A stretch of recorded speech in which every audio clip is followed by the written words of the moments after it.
Thank you for making the time after a long cert weekend. I know how intense those are. You do know, because you've led lots of education. So I've been there and I've hosted one. Yeah, man. It's a weekend, but it's always good. Like it's always it's worthwhile, and there's a lot of crazy things that happened like this last weekend. Like crazy good. Like people were letting us know that like the information that was being presented was like the missing link, which is what we've always kind of said we were, and like just seeing that kind of come to fruition and hear that spoken from them, not us, was like probably like the most rewarding thing. So super Always. So I want to backtrack here and lay the foundation for us coming together for the interview here. So the first time I ever heard your voice was on Jason Phillips's Renegade Radio podcast, which was episode 182 that dropped August 7th of 2017. And I remember riding the Metro bus home, listening to it from the gym, going home, and it blew me away. Because I was always a person that was looking for all the nutrition information that I thought that I needed, trying to get shredded, like any other person in the world. And when you spoke, it felt like I finally found a coach that actually understood shit. Because I've worked with like a couple of nutrition coaches that just gave me some template bullshit and was like, here you go. And I remember hearing your voice and you dropping that podcast, which was an hour and a half long podcast of just straight heat. And so I hit Ferrugia up like right when I got home, and I was like, dude, who's this Jason Phillips guy that was just on the podcast? I need to know him. And so we started texting. He was like, actually, he's like out from your area there. And he's like, I'll link you up. And so that was August. That dropped in August. And we met, which I think it was like September, October 2017. It was just like a couple months later. You were hosting your little business get together here in right downtown DC.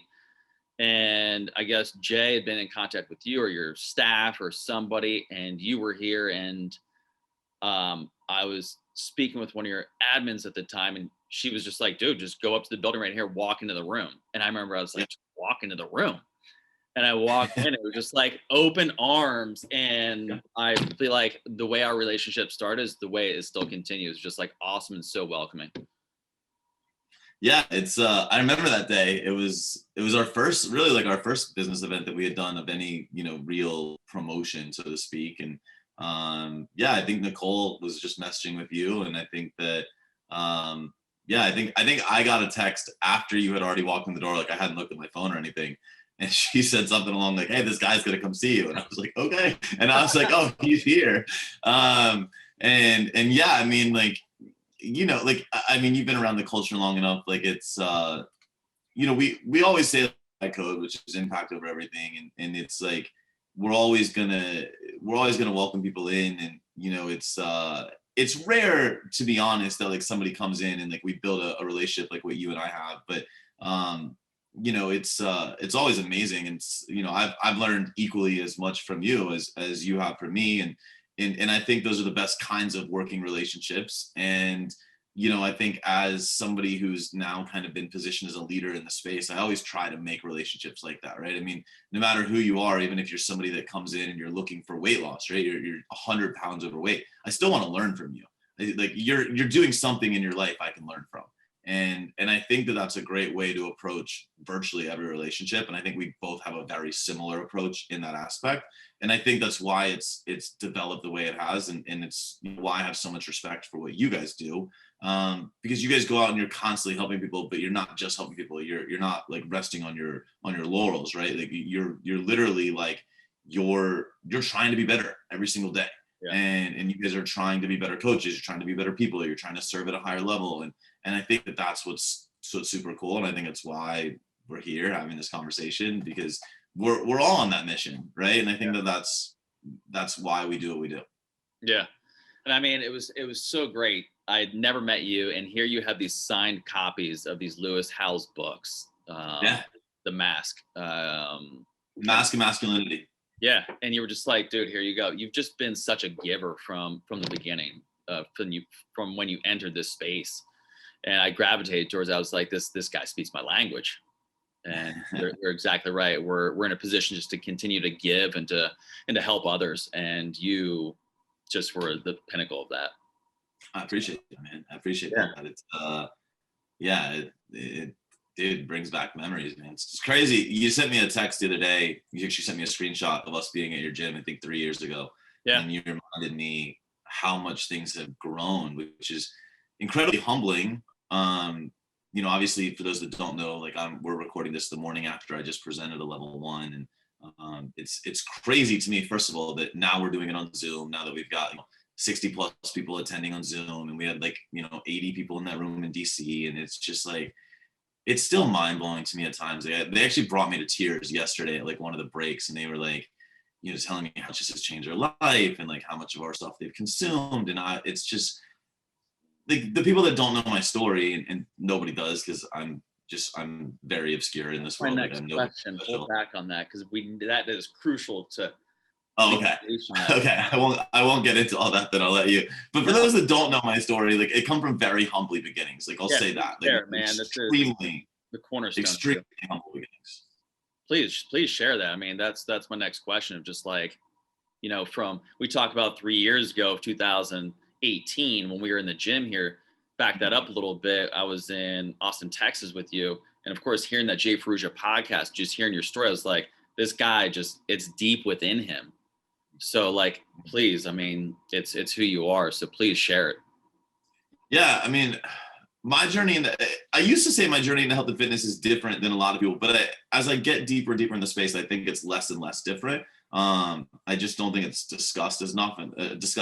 And I think that's why I try to be as open about it as I can be. But, I'm 36. And so 18 years ago, when I just graduated high school, I was in that time between high school and college, and I actually developed a full-blown eating disorder. And I was full-blown anorexic. I was, I'm 5'9", and I was 118 pounds. And so you can imagine how small I was, right? And eating disorders are terrible. I would never wish them on my worst enemy. To this day, you and I have discussions, I don't think you ever fully overcome an eating disorder. I think you learn to channel it, and I think you learn to manage it, but I don't think you ever rewire your brain, right? And that's what people don't understand. Eating disorders are nervous system disorders. Clinical definition, a clinical term of anorexia is anorexia nervosa, right? It's a nervous system disorder. And so I don't think you ever lose it. And I still, as a leader in the health and fitness space, I still struggle with some body image stuff at times. And I'm pretty open about it and how it manifests in my life. But it was really bad at that time. So much so that I contemplated ending my life because of it. And overcoming that was the greatest thing ever. It was the most freeing thing ever at the time. And I committed in that moment. And I said, I'm just going to pay it forward. I'm going to help as many people as possible. And I didn't know it then, but I was living the beginning of the code that I live by now, which is impact over everything. And so, I transferred schools, man. I changed my major. I was all in. And I remember, dude, if you would listen to me talk about health and fitness, I would talk your ear off. And it lit me up. It was everything. I helped the frat boys at Florida State. I helped the girls that live next door. You name it, dude. I would help anybody if you would listen. My job in college, I ran a supplement shop, and we had our own transformation thing. And everyone I remember the owner was like, "Who are you? You're why do you like this job so much?" Because I think it only paid $7 an hour, and I was just so lit up. I loved being the dude that opened it every day because it was inside him, and so I got to interact with all the gym people, and I loved it, man. I really did. And it seems like that would be the beginning of an amazing story, but coming out of that, I found a little bit of success. I was really fortunate, right place, right time. I got a sponsorship with bodybuilding.com and Optimum, and I had some cool things. And, that was the really early part of when this whole internet coaching became a thing. And so I was one of the first people to the space, but I sucked. And I was not nearly able to back up the claims that I could make, right? And I probably knew at that time more than any coach in the space. Like knowledge wise, I could sit down, we could recite textbooks back and forth, and I would win every time. But like when it came to client results, I was struggling a little bit. And I was like, I really couldn't figure out why.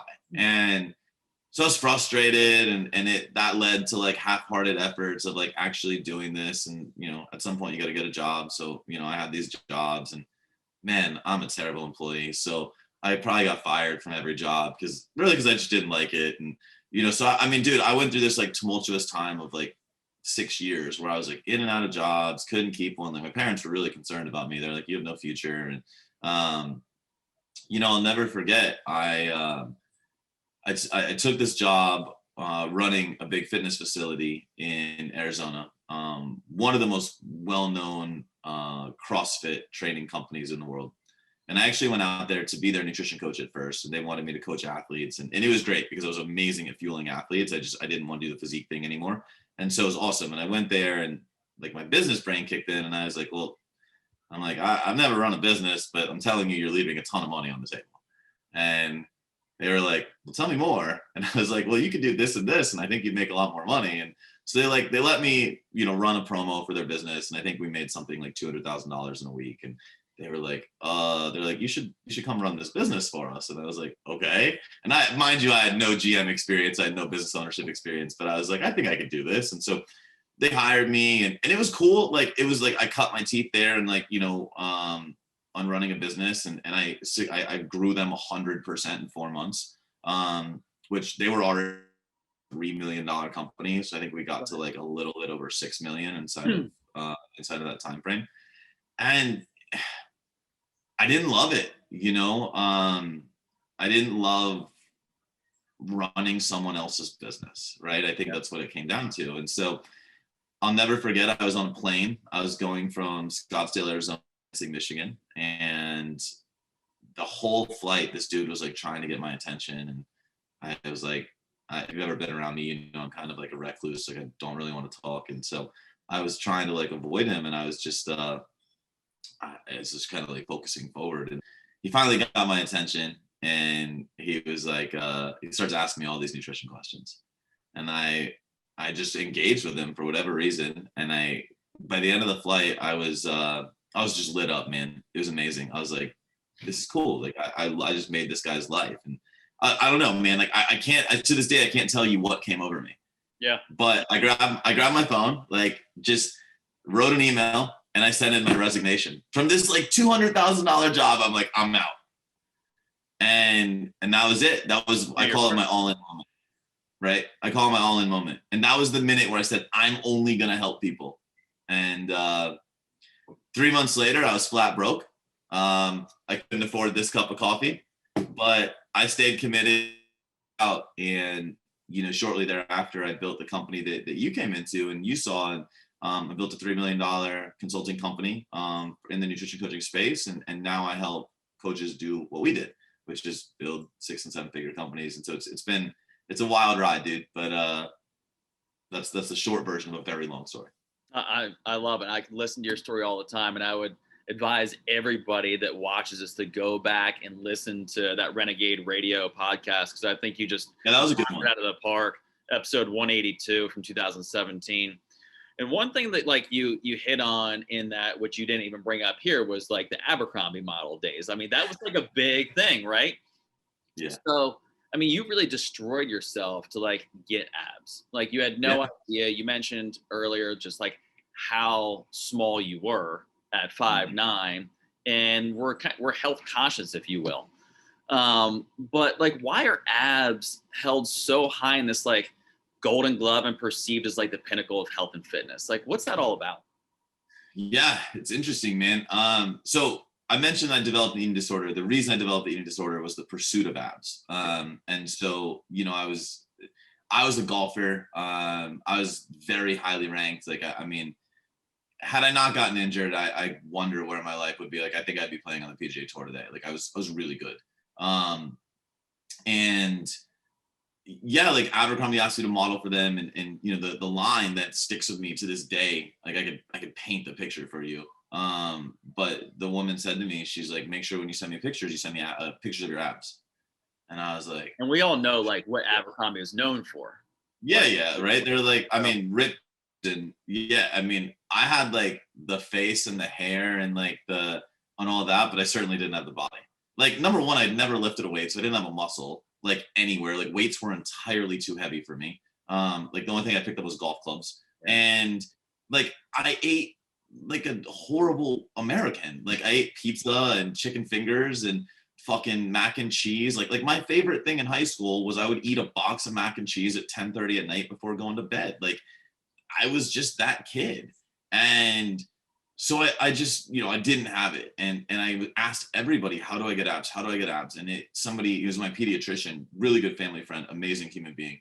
And he was like, yeah, it's all nutrition. Just like read the magazines. It'll tell you like what to eat, what not to eat. And I was like, oh, okay, great. So, immediately like OCD me, like I ran to the bookstore and I bought like Men's Health, Men's Fitness, Muscle and Fitness, Flex, Iron Man, Muscle Mag, Muscular Development. Like, I think my parents questioned a lot about my life at that time, because I had like stacks of magazines of half naked men.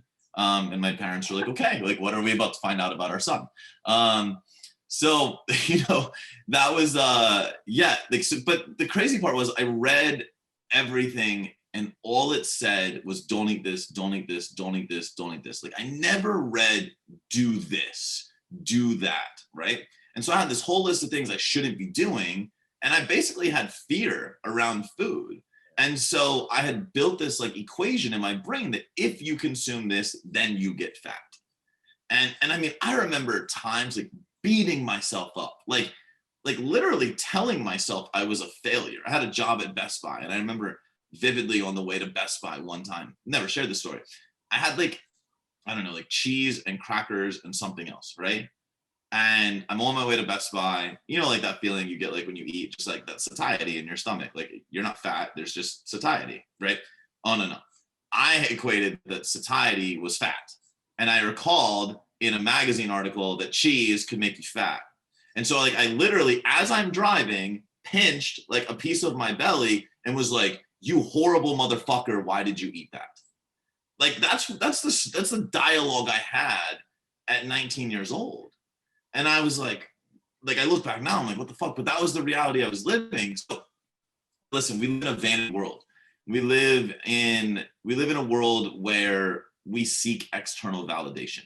And freely admitted, like, I'm 36, the first 35 and a half years of my life, that was my biggest downfall until I learned that.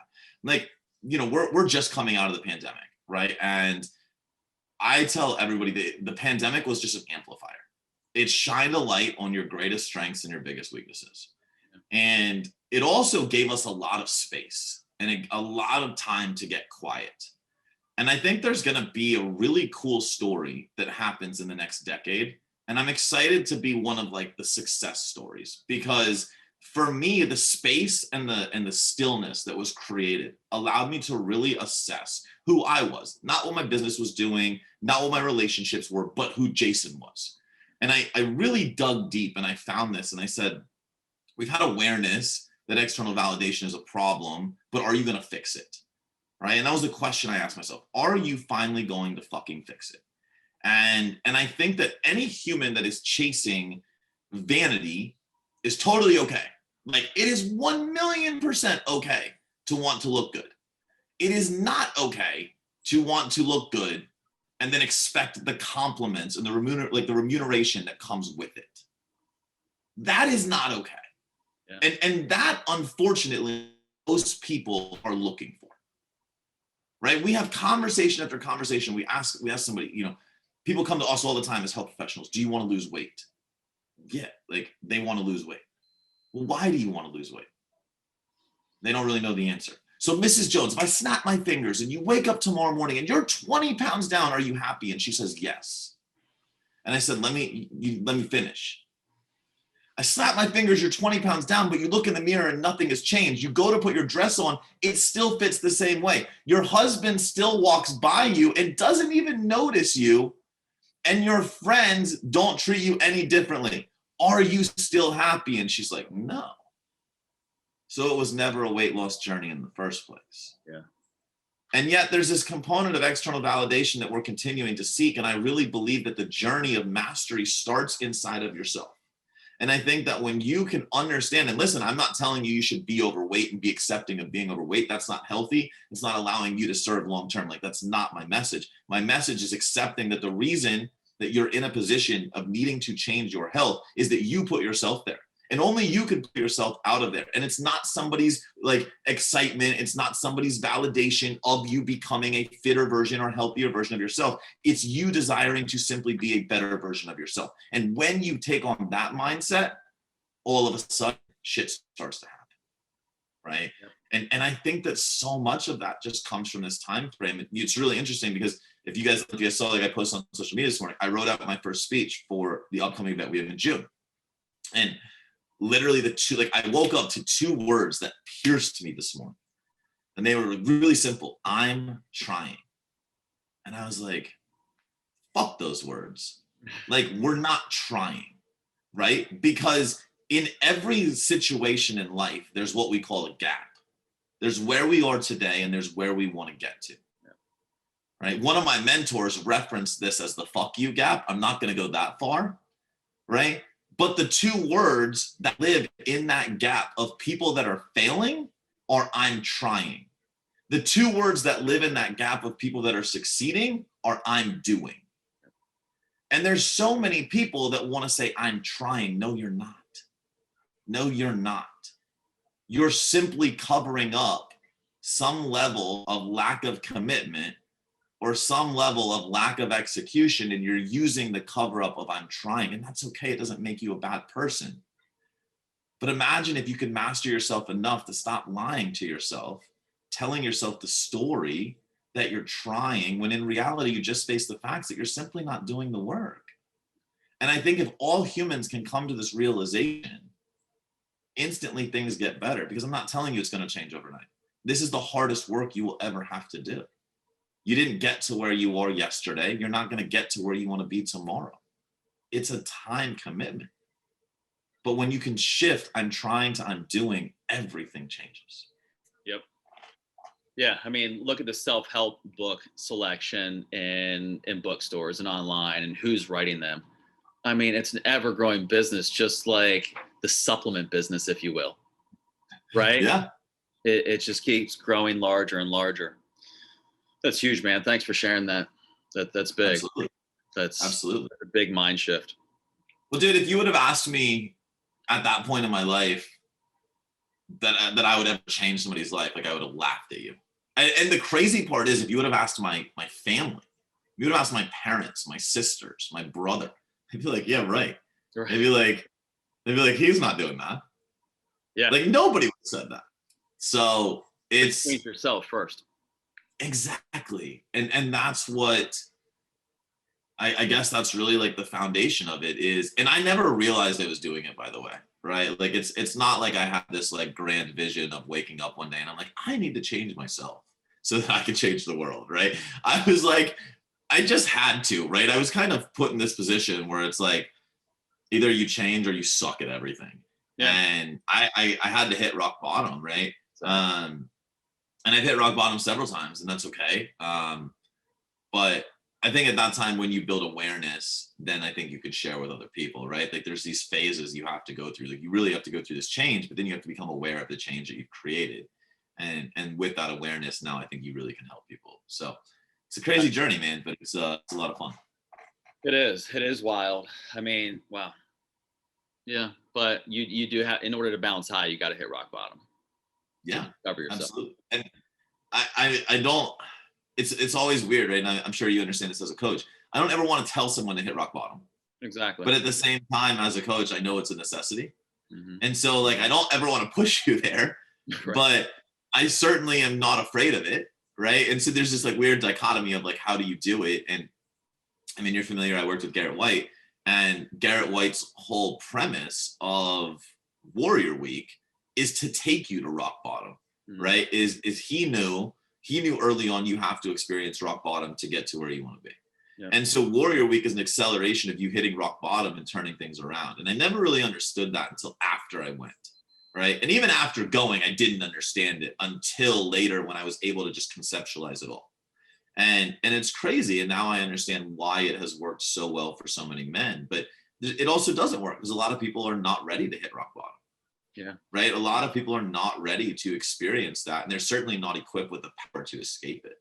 And that's scary too. So I think, that's where the whole patience things comes in. And as a coach, that's one of the most difficult things to have. As a client, it's certainly the most difficult thing to have. So yeah, dude. I mean, we could talk philosophically about the journey forever, and I think that we'll never uncover enough. I think that it's, hopefully anybody that hears this as a client, they're like, wow, there's so much more to this than just training and eating.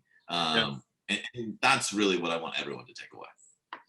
So, man, I feel like we can spin in multiple directions off this. I do kind of want to back up to kind of where your story was, where you got in the CrossFit world, because that's where you kind of made a name for yourself.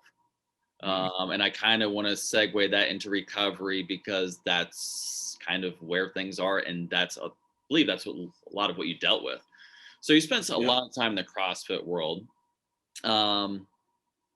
And I remember you talking a lot about recovery on that podcast, and just how fitness has gone from 0 to, we can skip over 100 and call it 1,000 these days, because it's absolutely intense and wild.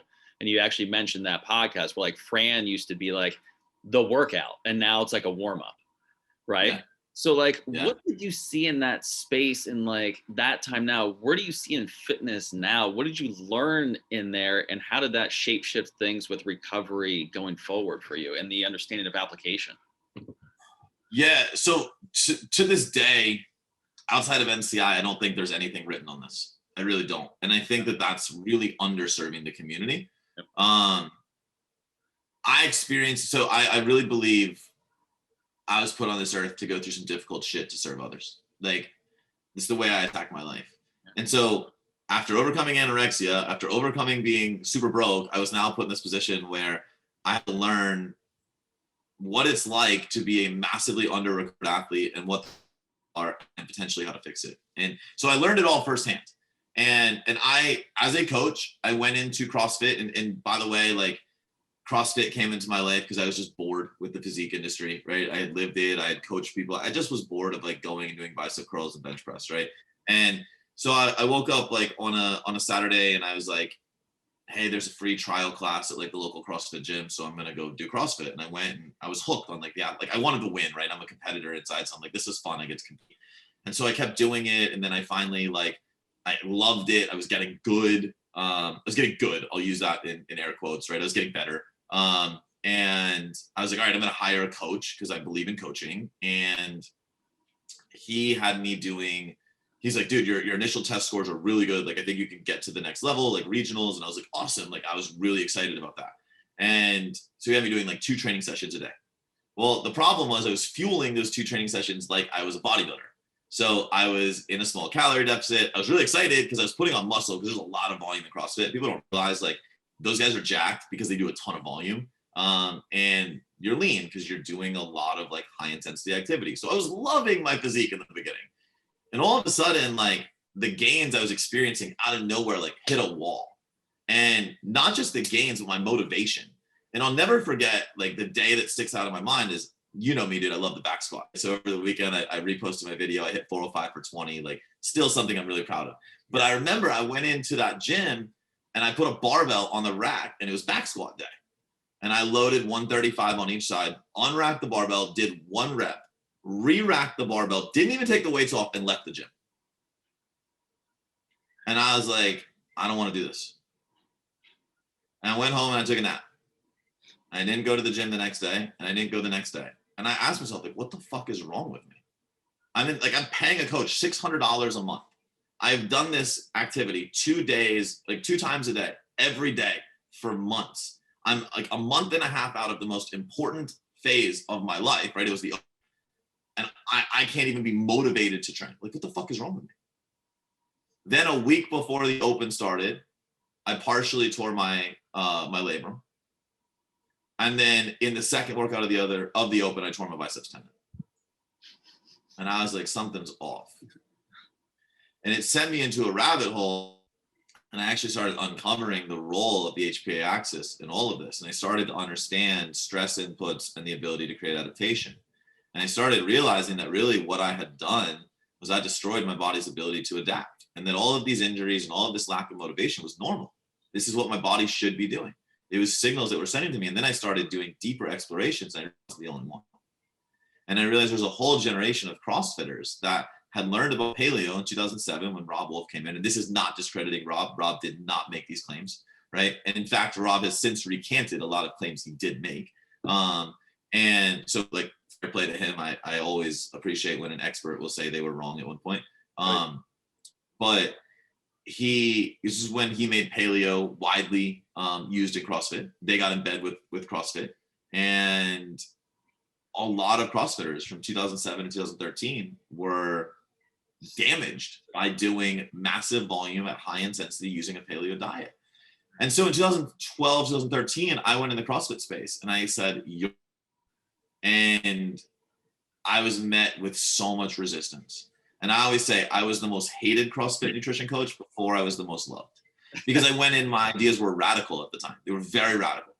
And I went in and I said, you need synthetic carbohydrate, like you need high molecular weight carbs. I said, you need to be eating things that are starches, meaning like not rice and potatoes, but like it's okay to eat cereal and some, some simple sugars at times. And everyone's like, blasphemy, right?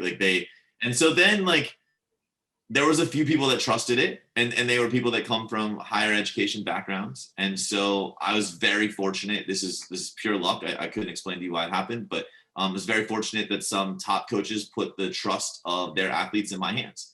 And I produced, and I took them to the games, and I had several athletes each year, like year after year, I had more and more athletes getting into the top 10 of the games. And all of a sudden people had to take notice at that point. And then people just started accepting, and they started looking at what I was saying, and I was saying it from a science point of view. I wasn't saying it from an opinionated point of view. I was just presenting facts. Yeah. And when I started presenting the facts, they started to align. And I actually think if you look at CrossFit today as an entity, they still refute what I say just because they're dogmatic in their approach. But if you look at those people that are active in the nutrition space of CrossFit, I would argue 99% of what's being taught was adopted from what we brought to the space. And I'm still super proud of that. And I think there's a lot of people, you ask for like predictions in the future. I actually think you're going to see CrossFitters, if the sport can remain, and that's a big question mark to me. But if the sport remains, I think you're going to see really crazy performances. Anybody that studies a sport, I think this year is a great example already. In the second open workout announcement, the guy that finished second last year, he lost to another guy, like got smoked. And if I had to go on record, the guy that lost in the open this year will have a much higher finish and may even win the games this year because he understands the timing and the peaking. He didn't look like he was in shape, and he shouldn't be in shape at that time of the year. You just can't sustain your peak that long, right? And so I think that, I'm excited to watch this year unfold. And so again, though, I think a lot of those things have, a lot of those ideas kind of came to fruition. So, but yeah, it was personal firsthand experience that really like led me to all my beliefs. So I'm interested in seeing how that takes place too, because I know they've changed up the structure a little bit. But so do you think that recovery is actually getting the love it deserves these days? And people are starting to understand, and this is where you can kind of maybe bring in the triangle of awareness and how that operates. But is it finally coming along? Yes and no. Like, there's more awareness than there's ever been, but as with most things, the application is piss poor. Yeah. So, like, for instance, people are talking about cryo and like red light therapy and sauna, like infrared saunas, and like parasympathetic inputs. Like, there's definitely more discussion around that. The problem is they're still not discussing the real root of the problem, which in Western culture, we have an intensity and a stress problem. And so like ever since CrossFit 2007, the definition of a good workout has been, do you leave the gym drenched in sweat, like half dead, And if you don't, that wasn't a good workout. And that is just fundamentally lacking an understanding of stimulus. And we're trying to stimulate. We're just trying to, we're intentionally imposing a stress to facilitate an adaptation. We're not destroying you to try to facilitate adaptation. And in most cases, the destruction will not facilitate adaptation. It will only facilitate more problems. And so I think we're closer, but I still don't think we understand the whole continuum of stress and adaptation. And I think that's why we're still seeing so many issues, to be honest. The crazy part to me is education as a whole is probably the best I've seen it since I've been in the industry, right? In 16 years. As a whole, I would say there's better information in the world. But again, like to my point, I think the application of this education is still really off, right? I still think we're 5 to 6 years away from people applying it universally in a way that is, more accepting. I mean, dude, let's look at Peloton, right? Probably the hottest fitness thing. Most people that are doing Peloton, the reason they're buying it is a convenience thing in their house, right? I know a lot of very high-ranking C-suite executives that are like, well, I do Peloton because they do it at like midnight or like 4:30 in the morning. Yeah. You do realize that's maximal intensity for 45 to 60 minutes. And so now you're taking that and you're taking a stress cup that was already nearly full, just waking up in your life, right? Just with your day-to-day life. Stress demands of your job, your relationship, your lack of sleep, your poor food choices, right? You're already super high stress. And now we're tacking on maximal intensity every single day. And you're wondering why your body's not changing. Well, you're just sending your body closer and closer to a survival mechanism. And just to remind you, we're humans. We're put on this earth to survive, thrive, and procreate, not have six-pack abs. So your survival mechanism is not to eliminate body fat. Your survival mechanism is to keep that so you can insulate your organs and you can survive and you can live. And that is massively missed in application. And so I think that, like we're still at minimum 5 to 10 years away from really old. Yeah, but I mean, I totally agree. I mean, we're here in Washington, D.C. We know the stress and the strain of people's lives and the stress debt and sleep debt that they have on their table. Recovery debt is very real. And I would argue 9 out of 10 people that come see me are heavy debt.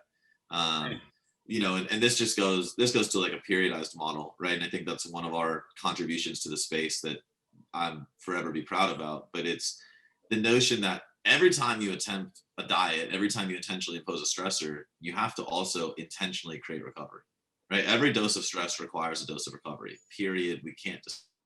And so all the people that ever see this, you have to ask yourself, you've intentionally tried how many diets? For most people, it's probably 5+, and that's being very generous, probably 10+, right? You've intentionally tried 5+, 10+ diets. I'm going to ask you a question. How many intentional phases of recovery have you created? And the answer is probably 0. Yep. How many times have you to intentionally recover from a diet? 0. You've never intentionally gotten your calories to maintenance. You've never recovered from the stress. And so every time you wonder why that diet's working less and less and less, and it becomes harder and harder and harder to lose weight until you get to the point to where no diet ever works, which is where a lot of people are. Yeah. And the reality is, and you and I both have gone through this firsthand, you're way better at it than I am. But the reality is the only way to escape it is to recover. Yep. And recovery is usually contrary to what your goal is, right? Like your goal is to get leaner, and recovery is sometimes gaining more weight. Recovery is sometimes not going to the gym. Recovery is sometimes eating more and sleeping more and doing less. And that's blasphemy in our minds, but it's the truth. And so it's very difficult, man. It's one of the best things you'll go through. I agree. But let's talk about training and move this into combining, on a positive note, why training is so important still when it comes to our health and dieting. Yeah, I mean, listen, movement is massively important, and we know that, right? Movement is massively important. Yeah. And we understand that. And we also understand, like, when we look at long-term daily energy expenditure, right? Every person has their own individual daily energy expenditure. 4 components: basal metabolic rate, thermic effective feeding, exercise, non-exercise. We get that. To increase basal metabolic rate, or to maintain a higher basal metabolic rate, we want more lean tissue. Lean tissue is the greatest indicator of BMR. So as somebody's aging and they're not resistance training, naturally they're losing lean tissue if they had any to begin with. And so that's why this whole like metabolic syndrome, I actually disagree with the premise of metabolic syndrome. I don't think that as you age, your metabolism declines. I don't think chronologically that you just metabolically shut down. I definitely agree with the decline in hormone levels and things like that. And that's just relative to preserving your body long-term, right? Those are survival mechanisms. But I don't think metabolically speaking, you actually lose BMR.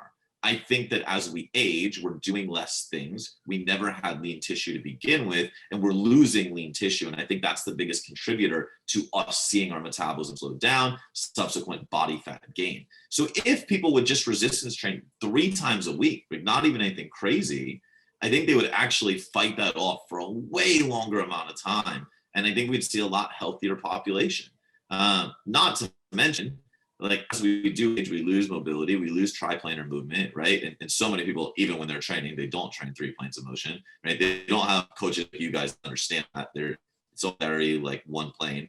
And they're now all of a sudden you lack mobility and you're getting injured all the time. Like you bend down to pick something up off the ground, boom, like you pop your back. Like that sounds ridiculous, but how many people does it happen to? Right? Like not, you know, my dad's super, I come from a very unhealthy family. My dad's super unhealthy, never prioritized mobility. We went all the way out to Scotland to play golf, like trip of a lifetime. We're at St. Andrews, the home of golf. Like this is like the crowning achievement in my dad's life. He's about to play the most, like the best golf course in the world. And he goes to put his foot up on the bumper of the car to tie his shoe and he throws his back out. An hour before we're supposed to play golf. Right? No, like that's not supposed to happen. It's no laughing matter, but yes. No, it's not supposed to happen. Yeah. And in my head, part of me was like, are you okay? Because it's my dad. But the other part was like, motherfucker, if you would have only done what I told you to do. Right? And it was a really difficult time. Now, like very fortunate, we had some awesome caddies like that would put the ball on the ground for him and that would pull the ball out of the cup. Like that's actually what ended up happening. Like caddies had to bend down. He couldn't bend down. He could still swing, but he couldn't bend. And so he still had a great experience. It worked out great. But imagine that, dude. Yeah. Like, you know, imagine if he had young children after that. Couldn't bend down and pick them up. Like, to help my mom with things. Like it's crazy. And all it's committing yourself like 3 times a week. Right. Yeah. And I'll be super open, man. Like the point I'm at in my life, super busy. I have, you know, we're at top of multiple companies and they're all moving very quickly. I firmly believe, if nothing else, getting a qualified trainer is the best decision somebody can make. It will extend your life. It will improve the quality of your life. And so many people look at it as an expense. And I'm gonna push all against that. Yeah. It's not an expense. It's an investment. Yep. I know for me, and I shared this with you. Like I'm in South Carolina. I'm in a small town right now just because I'm transitioning. I'm actually helping my dad. Right. And if I was in a position where there was I thought there was like a good trainer near me, I would instantly make the investment. Number 1, from accountability. Number 2, it's going to make me better. And by the way, when I'm better, my companies function better, right? Like I'm a better leader. I show up, I can produce more. And so, yeah, I might invest $2,000 a month, right? But that $2,000 a month investment is probably going to turn into $30,000 in profit because of how I'm able to lead my companies. And like the investment you're ever going to make. Oh, by the way, my daughter is going to see me 5 years longer. Yeah. Okay. There's no amount of money I'm going to put on that. Exactly. Oh, by the way, my father's super sick. I can be here to help him. Right? Like all of those things. There's no dollar amount to put on that. I agree. And to continue to play golf and continue to be able to play with your daughter. I mean, I understand both of those, and that's the reason I do it. Forever young, baby. That's it, man. Seriously, that's everything. I'm like I said, I mean, beginning of the pandemic, I made a decision. How do I become better? And that's one of those, you know, it's one of those components. And Yeah. Again, for me, I'm still working against body image stuff. And so becoming better for me, I know like in an ideal world, if I could push the pause button, I would, get my calories way up, probably gain some body fat, get more mobility. Like that's hard. But again, like I want, when I move and I, get roots and get through this phase of my life, like I will absolutely have somebody that is helping me with that. As far as I've gotten on my own, just having that accountability would change everything for me. So yeah, it'll happen. That's right. I know we're up against some time here, so one last question about the dieting industry, right? I know. I mean, you're doing so well, helping so many people. They're helping so many other people and changing the direction of things with education and compliance. But why is the diet industry failing its users, and what needs to change for those users to actually get results? Yeah, just hearing you say the word diet, I hear it differently than probably every other person that did when they heard this. Yep. They hear it and they think fat loss. And I think that's the real root problem, is that everybody associates the word diet. They even associate the word nutrition, right? If I go out and I'm walking down the street in Times Square today and somebody says to me, "What do you do?" And I said, "I help nutrition coaches." Their connotation is I help coaches teach people how to lose weight. Yeah. I don't do that. I mean, I do. That's a function of what I do. But I also teach coaches how to help people get healthier, how to perform better, how to live longer, how to have better relationships, like how to improve their hormone profiles. Like that's all a function of nutrition. And so when we look at the diet industry, the problem is, go pick up any magazine out there. Who's talking about food intake related to anything other than fat loss? And so nobody looks at their food intake for anything other than that reason. And then that's a problem in and of itself. But that problem now deeper into a rabbit hole is, not only are we discussing losing fat, we're perpetually discussing losing fat. So not only are we talking about it in the wrong context, we're talking about it in a context and we're now extrapolating infinite time to that context, which is horrible. Because if you're forever pursuing fat loss and you're living in a deficit, you're just living in infinite stress the rest of your life. You will die younger. Absolutely, you will die younger, and you'll probably your goals. But I had abs. That's the problem. What's that? But I had abs. Well, maybe some people won't even get the abs. That's the real problem, exactly. Right? Exactly. Some people won't even get to the abs, right? And that's an even bigger problem. So it's dude, it's a massive problem. It is. It is a huge problem. We're on the front lines. We're trying to fix it. We're trying to equip coaches with the language to get around it. Because so much of what we do as coaches is driven by our communication. But yeah, it's huge, and it's not stopping anytime soon. That's the sad reality. So the takeaway message is, don't diet forever. Have some kind of insane. Takeaway message is get a professional. What's that? The takeaway message is get a professional. Like, yep. to be totally, and I'm not here saying hire a coach. You can't even hire me. Like, so I'm not here promoting my services at all, right? We're for hire. Yeah, they should work with you. But I mean, yeah, to your point of like, you were trying to get abs and you picked up these magazines, like there was no application to it. Like you just tried your best and you just basically put yourself in a worse position. Not to mention, knowing what I know today, I would have been the easiest client in the world, right? 18-year-old, raging testosterone levels, never trained in his life, like early training. I mean, dude, I could have gotten jacked and ripped really easily, right? Yep. And I went into a rabbit hole given what the media gave me, and I ended up anorexic. Like, that's horrible. So, yeah, I mean, what you think you know, you likely don't know. And I think that the context, again, context is everything. It's one of the first things I teach coaches, by the way, like when they ask me questions, is understand the context of the question being asked, because 90% of the time it's wrong. And I think that any thinking about their own future, ask yourself, what is the context? And if you can't properly define that, then they got to talk to somebody like you. So yeah, dude, I hope that helps. I hope this helps a lot of people, and I hope it, if nothing else, I hope it was entertaining. Always. There's always snippets that even I take every time that you talk. I mean, it's just like going to anything in the fitness or nutrition field.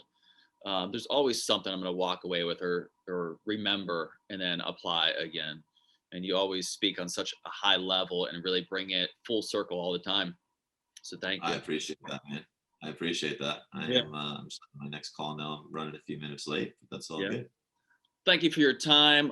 As I mentioned, where I found you, I always direct people to, because it's 90 minutes knowledge drops on the Jay Ferruggia podcast, episode 182 from August 7, 2017. But you do drop the hot bombs on Instagram. That is always some good zingers and some good takeaways. Where can people follow you? What's the best way just to hear you and see you in any capacity? Yeah, the fastest way is Instagram, because I put everything up there. So just follow there at Jason Phillips is nutrition. Send me a DM, like leave me a comment, whatever. I'm usually pretty easy to get a hold of. So that's the easiest way. And then any like upcoming announcements of where I'm speaking or where I'll be, like those are usually on there. So I would even say like your YouTube channel is awesome as well. If you want like little 5 minutes. That's coming along. Your Google Talk was hot. Yeah, everybody loves that one. So, and hopefully we can get you back here at Ambitious. Host another one. That would be great. I know demand for a level 2 coming up. So maybe we'll talk about that. But would love would love to get back there and just whatever we can do to serve. At the end of the day, it's impact over everything. However we can serve, just let us know. Dude, you're awesome. Seriously, love talking to you. Thank you so much for your time. Have a wonderful start to your week.